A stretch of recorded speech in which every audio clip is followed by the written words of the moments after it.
So yun guys, good morning and magandang araw sa inyong lahat. Maulan ng panahon at mag-ingat po tayong lahat.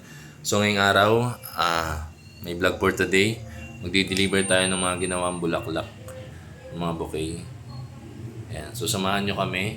Ngayong araw na ito kahit maulan, susungin natin. Pero sana naman huwag lumakas kasi mababasa. Sayang naman yung i-deliver natin.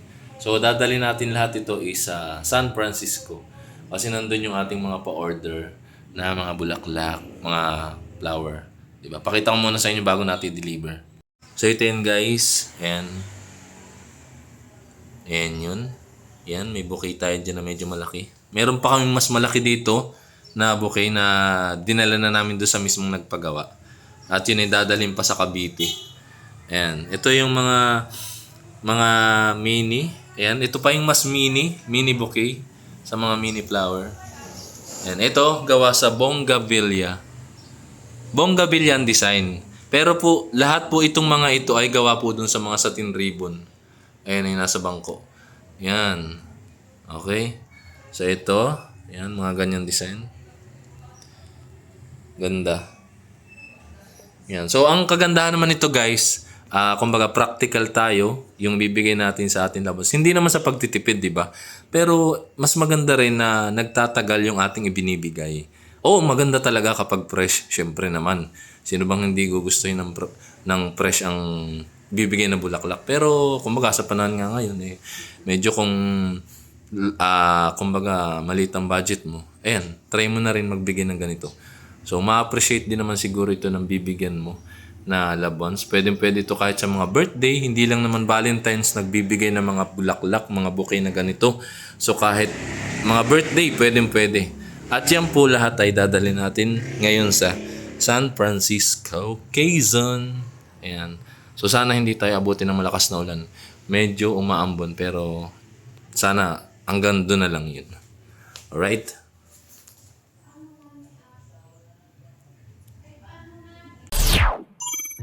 Good morning sa atin lahat mga ka-lighters. So another episode ng ating motovlogging ngayong araw na ito.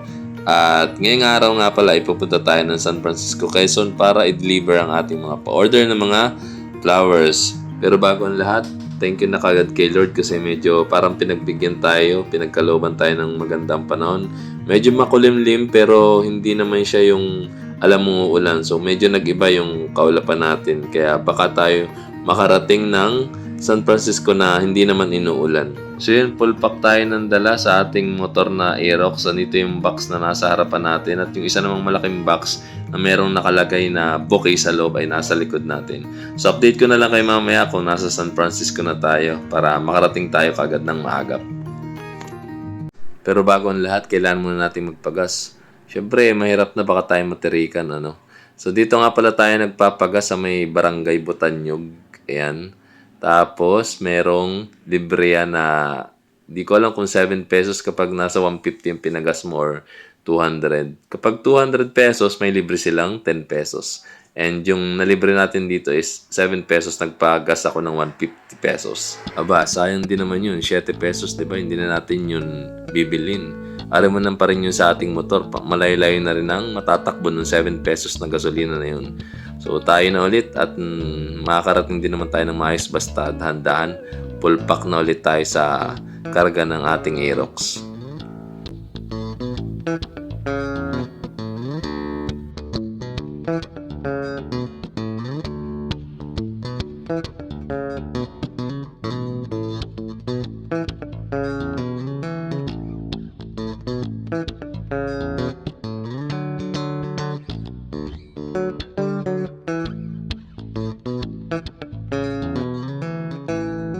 Alright, update tayo mga ka-lighters. Nandito na tayo sa may parte ng San Francisco. So, lampas na tayo ng Arco. Nandito na tayo sa may malapit sa may papuntang Kulong-Kulong. Pag diniretso mo lang yan diretso na yan. Tapos meron dyang pakanan. Ayun yung papuntang Kulong-Kulong. Ito ang magandang daan guys. Espaltado na. So, napakasarap dito sa gulong natin yan. Diretso. Ang gandang dumaan kapag ganitong espaltado na yung madadaanan mo na kalsada. Parang nababagalan ako sa takbo natin guys. Mas maganda pa, magikin na lang natin. Mas maganda pumitik na lang tayo. O di ba mga ka-lighters, ganun lang gagawin ninyo kapag gusto ninyong karating. Titik lang kayo para mabilis kayong makakarating sa paroronan. Welcome to Poblacion, San Francisco, Quezon. Meron na rin pala ditong Envel Gasoline Station pero wala pang laman, hindi pa nagbubukas. At may BDO na rin. Siyempre, tayo-tayo nang umuunlad ang San Francisco, Quezon.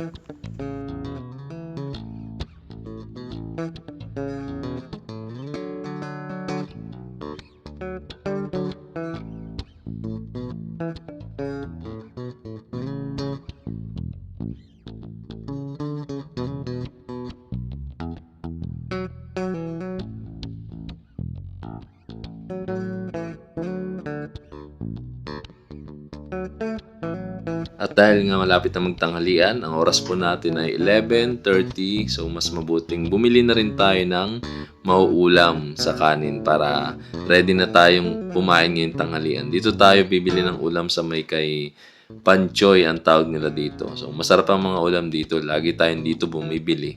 At bukod pa dyan ay malilinis na rin syempre. Ayan, so nandito na tayo. Pasensya na kayo guys kung tayo ay voice over muna ngayon kasi ang alakala ko nagre-record yung ating GoPro. Ewan ko baka nagkaroon ng defect dito sa wire nito kaya ganitong hindi gumagana yung kanyang voice record. Ayan, kapag pumupunta ako ng San Francisco, dito kami palagi bumibili ng ulam kasi malilinis naman yung kanilang niluluto dito.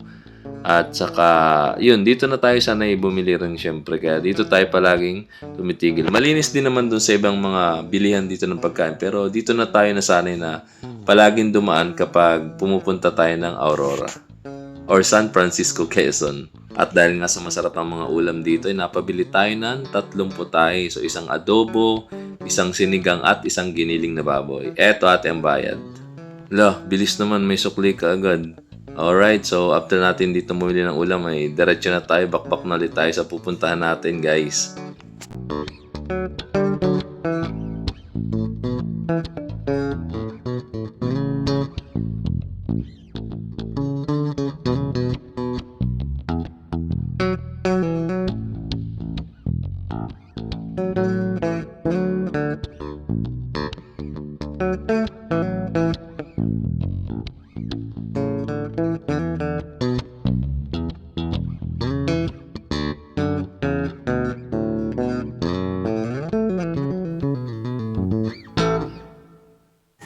Itsura habang tayo nagdadrive, ayan.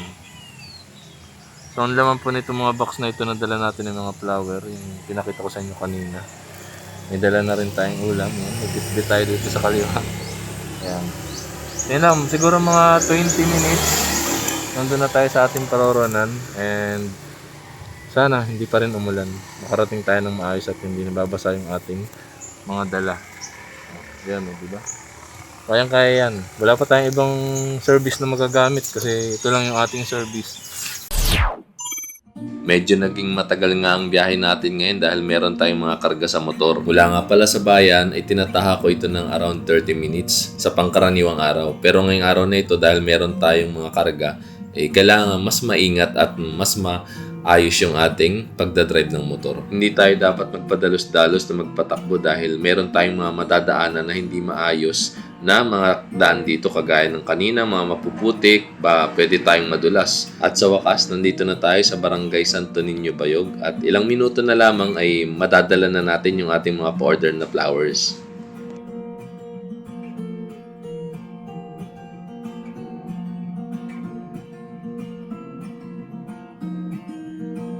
Kalimitan talagang madadaanan natin dito ay mga mapuputik na yung daan, mga rough road na dahil lampas na ito ng bayan. In short, tayo po ay nasa kabundukan na. Pero maganda naman ang daan dito kapag mainit ang panahon. Nagkataon lang talaga na pauulan lang kaya ganito yung ating dinat nga na daan. Kagaya nito nasa harap natin ngayon, medyo malalim ang pagkaputik. Konting maling galaw lang natin, anumang oras pwede tayong madulas o mag-slide dito.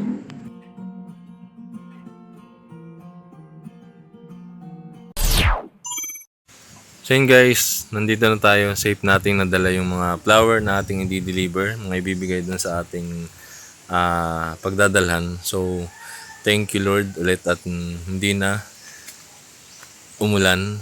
So medyo maganda na yung panahon pero Hindi pa siya ganun, kumbaga 50-50 pa rin yung panahon. Pero okay na rin dahil nakarating tayo dito nang hindi inaabot ng ulan at hindi nabasa yung mga bulaklak na ibibigay natin doon sa mga pagdadalan. So mamaya tingnan natin kung may cover natin yung pagbibigay doon sa surprise na bibigyan ng bulaklak. Daming anong tawag dito, balimbing. Mga hinog na. Pwede na itong kainin. Ayun, lalaki.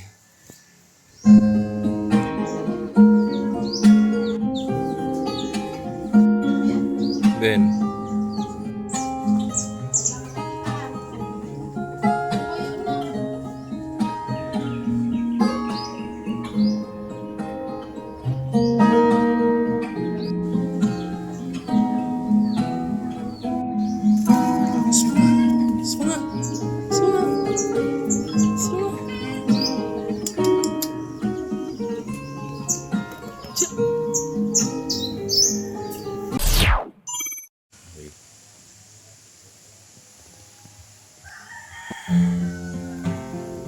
sa mga oras nga na ito ay kinakabahan tayo dahil hindi natin alam kung anong magiging reaksyon ng pagbibigyan natin ng bouquet na ito. At dahil nga kami ang gumawa ng bouquet na ito, ay kami na rin ang napag-utusan para i-surprise yung kanyang asawa. At sana nga ay maging masaya siya sa surprise ang ihahatid namin sa kanya.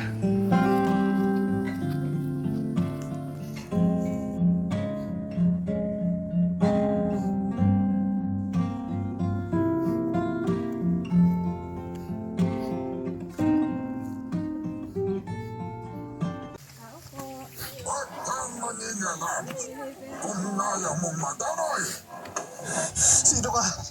Kung tinatakot mo ako, nagkakamali ka ng tinatakot! Huwag ka bastang matakot!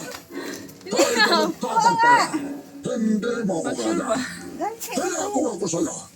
Huwag kang manialam. First hindi ba din sabihin?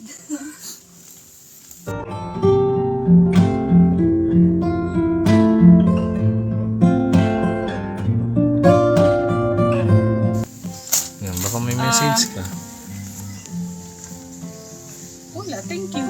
Ano ba sasabihin ko? Hindi ko nga alam. Sige. Dahil magkaaway kami, Bate na. pati na kami. Pinapatawad ko na siya. Wow. Uy, tama na yun. Tulog si baby. Oo. Yun. Ay, thank you very much. Ang ganda naman. May buhok ko. So yun guys, nadala na natin yung unang bulaklak na dineliver natin doon sa pagdadalan. So mission accomplished na tayo doon sa una. So mamaya may pagdadalan pa rin kami pero parang doon sa mag-asawa na nag-order din naman na hindi nila alam bawat isa na meron yung bawat isa na ibibigay sa kanila. So try natin na makuhaan din, makover kung maibigyan natin ng maayos nang hindi alam ng bawat isa na merong bulaklak para sa kanila. 5 hours later. Ito naman guys yung pangalawa natin na customer. So ito si Kuya Unad. Itong bulaklak na ito or yung bouquet na ito na pinagawa niya, ito para dun sa kanyang asawa na hindi alam nung asawa niya na bibigyan siya nito ng lalaki. Ngayon, ito naman si lalaki, hindi rin alam nito na may ibibigay din sa kanya yung kanyang asawa na pinagawa din sa amin. So mamaya, ito yung susunod natin na ipapakita. Meanwhile, And here we go mga ka-lighters at andito na nga yung ating pangatlong customer. Dinadala na natin sa mga oras na ito yung bulaklak na kanyang mga in-order na para naman dun sa kanyang asawa na pinagbigyan natin kanina yung pangalawang customer. Medyo nagmamadali na nga tayo dito dahil baka tayo abutan ng lalaki dahil tuwing hapon ay sinusundo ito ng kanyang asawa kapag oras na ng uwian galing school. So parang maging success ang lahat, kailangan na nating maibigay yung mga flowers na in-order nito ni customer 3. Wala kang may dineliver din sa iyo ngayon.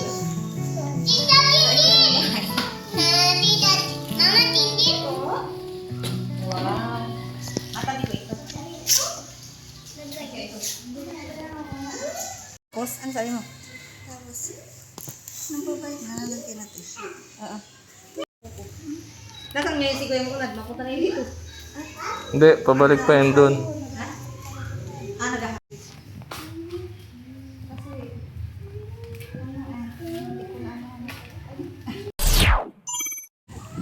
So yun guys, mission accomplished na tayo. Naibigyan na natin lahat yung mga pa-order na mga bouquet, roses na or mga flower na in-order sa atin. So ngayon tayo ay going home na muna para makauwi na rin tayo at baka abutan na naman tayo ng ulan, no? Medyo makulimlim pa rin, hindi pa nagbabago yung panahon. Pero sana makauwi tayo ng maayos na hindi nababasa. So yun lang, vlog for today. So this is Dutch Light at ito ang aking kwento muna ngayong araw na ito. See you soon in my next vlog. Bye!